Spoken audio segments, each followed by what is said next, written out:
Menghina dia Wan. Tengok ni. Bila defisit begini. Defisit bukan keterisan.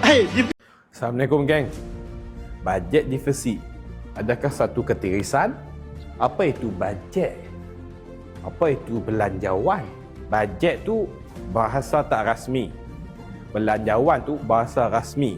Belanjawan itu adalah anggaran pendapatan dan anggaran pembelanjaan sesebuah negeri ataupun sesebuah negara. Bukanlah pembelanjaan ataupun pendapatan yang sebenar. Belanjawan defisit merupakan belanjawan di mana kita anggarkan kita belanja melebihi pendapatan kita.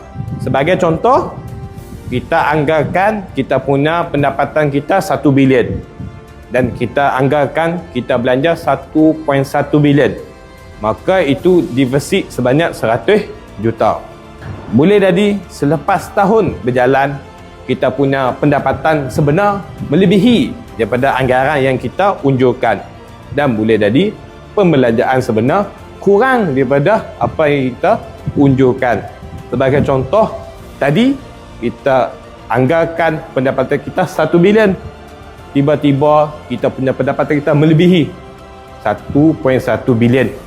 Dan juga pembelanjaan kita punya belanja 1.1 bilion, tapi kita punya efisien dan sebagainya menyebabkan kita belanja hanya 1 bilion. Akhirnya kita punya lebihan sebanyak 100 juta. 1.1 bilion pendapatan sebenar tolak dengan 1 bilion perbelanjaan sebenar, kita lebih 100 juta.